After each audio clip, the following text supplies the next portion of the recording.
What screams I'm way richer than I look? Unique or somewhat odd collections of things most people don't collect. I worked in a high-end whiskey store for many years, and the number of shabbily dressed men from overseas who strode in to spend $5, $10, $000 on whiskey for their collection was staggering. They were always chatty, knowledgeable, and above all casual. One man in particular had been collecting for decades. His wife was fully supportive. She had her own collection of rare items, he implied, and he enjoyed traveling the world to pick them up as an excuse to go someplace. Conversations often went like this. Customer, I see from your website you have the rare bottling from 1967. Do you have any in stock now? Me, we do. Yes, it's downstairs. In fact, we have a few of that vintage, as well as the 1953, 1966, and 1972. Would you like to know the prices? Customer, oh, great. I think that fills a couple of gaps in my collection. And if not, the guys and my wife will enjoy cracking one open. Can you package them up for me please? Me, would you like to know how much they are? Sir. Customer, can you ship them all to my place? In fact, if you had discounts for bulk items, I'd like to know what other vintages you have, and so on. That sounds awesome. I'd love to be able to do that one day. It certainly has stood out for me, even all these years later. I went to dinner with the GF and her parents. After we ate, the owner came out and asked how the meal was, and then we left without a bill ever coming to the table. On the way home I asked GF about it, and she said her dad had tabs at all the restaurants he liked to eat at. As we were leaving, the valet brought the cars around, and I mentioned I liked his Tahoe. I asked what year it was, and he kind laughed and said whatever is the newest one. I didn't know he owned a car dealership in another city. After we ate, the owner, that's real wealth right there. I work at a luxury resort. People call to book rooms with me all day and they aren't cheap. I can tell when it's obvious a young couple who had to scrape together the dough for the cheapest room. But every once in a while I'll get a call from someone who casually calls and asks to book the biggest room without asking for the price. They know exactly what they want, and the price means nothing to them. $5K a night. No biggie. Here is my card number. When you said a young couple who had to scrape, I felt that making less doesn't mean you can't ever have fun. You just have to do it less often. On the night I proposed to my wife, we spent $250 on dinner, and I paid for part of it with a $25 gift card my aunt sent me for my birthday 2 months ago. I represented a guy who was / rich. I mean as in filthy. Owns buildings, plural, in Manhattan. I was in house counsel to his company. So one day he comes to my office and tells me he needs me to go to a meeting with him crosstown and about 30 blocks north. He tells me to wait, he has to get the car. So I'm standing on the street and he pulls up in the company van that his employee use for building maintenance, to carry stuff to renovate spaces for new tenants, etc. It's pretty crappy. On the way I asked him why he was driving this. All things considered, he was an older self-made guy who was pretty down to earth. Why the van? He said obviously he could drive or take a cab years before Uber, but why bother? In Manhattan, most spaces in Midtown on down are parking for commercial vehicles only, and parking a car can be pricey. The van had commercial plates, so he could pretty much park in front of wherever he was going. Why waste money on a cab or parking a car? Couldn't argue with that. We parked right in front of the building. There's a prominent airline executive in Ireland who infamously bought a taxi license for his personal driver for similar reasons. The now dead founder of Jysk, think Danish Ike, Lars Larsen, was infamous for this behavior. Whenever his management team went on business trips, he would only allow them to fly coach. And there's a legend that he called one directly to ask why they ordered extra sides at a business meeting. On top of that, right up until his death, he refused his children any part of managing the company, insisting on competence only. At the time of his death, his net worth was reportedly $5 billion.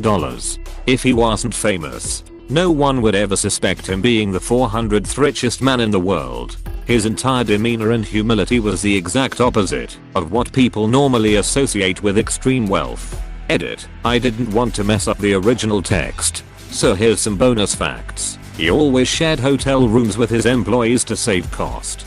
The only flying coach thing included himself. And they always sat at the back of the plane. Citing it takes the same amount of time to get there, whether you pay $1,000 or $5,000. They avoid any discussion of money. When paying for anything they like to do it privately / quietly / before anyone else is aware. So you end up walking in and out of places feeling like you haven't paid. Almost as if money doesn't exist.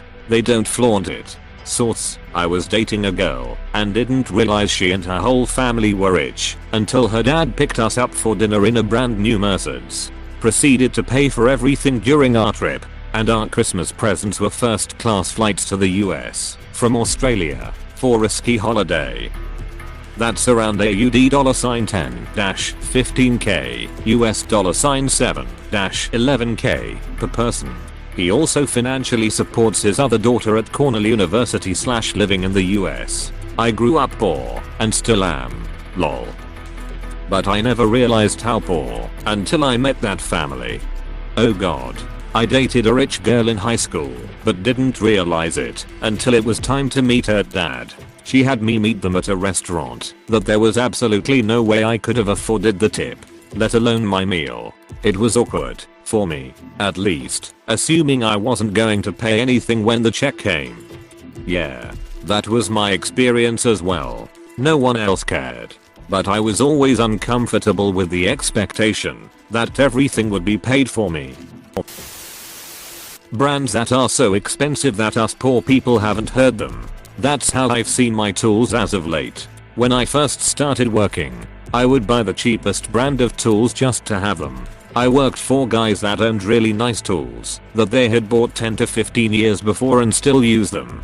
I saw one called Fieldpiece and asked how much he paid for the multimeter. I had just bought my first one at $30.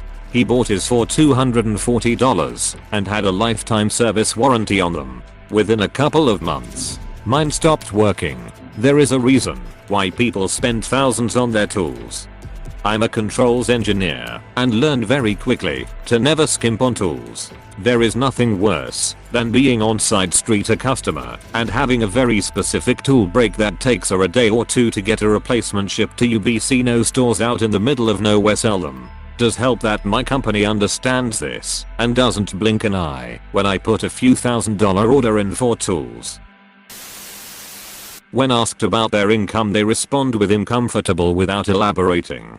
Flashing money will leave you in a lonely place. If you have a few dollars, you don't want to make others feel strange. If you flash it, then they don't want to talk about their problems because it feels more embarrassing, and you can't talk about yours because now you're just whining. As if money in the bank is the solution to all of our problems. It's just the solution to one problem.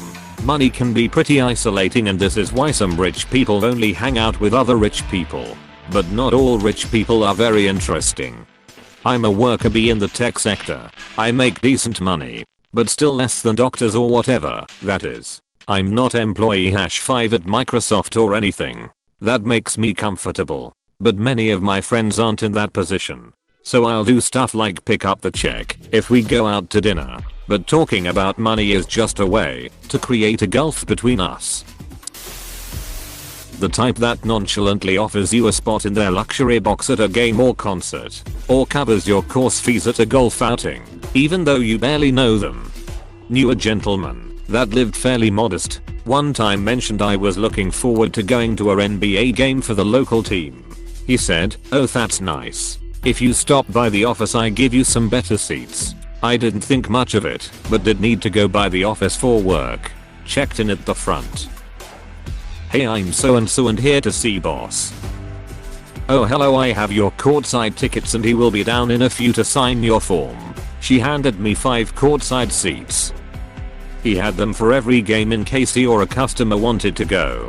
It's actually super common for box/courtside seats to be owned by a company that allows use for upper management or sales. It's generally for schmoozing, but occasionally someone will bring their family. Source: arena/stadium bartending for years. Being unimpressed by rich people shit. Guess I'm rich then. Richer than you look. Wearing a t-shirt and jeans in a room of people wearing suits. My company CEO does this all the time. I recently went to get a car wash. I sat next to and talked to a guy who was wearing Crocs and sweats. His clothes looked new, just not expensive. He got into a newer model Porsche Panamera. That guy was rich. Back in high school I used to do rowing. And at the rowing club there was this guy who wasn't great at socializing. Was a little awkward. But he was friendly, so I didn't mind him. We often went out on the same boats and would talk to each other as much as was possible while rowing. And at the end his dad would always pick him up afterwards wearing sweatpants, slippers and a hoodie. You might understand why. Then, I didn't believe my friend when he told me that they were one of the richest families in the world. I looked them up, and sure enough, there they were, worth an estimated $5 billion.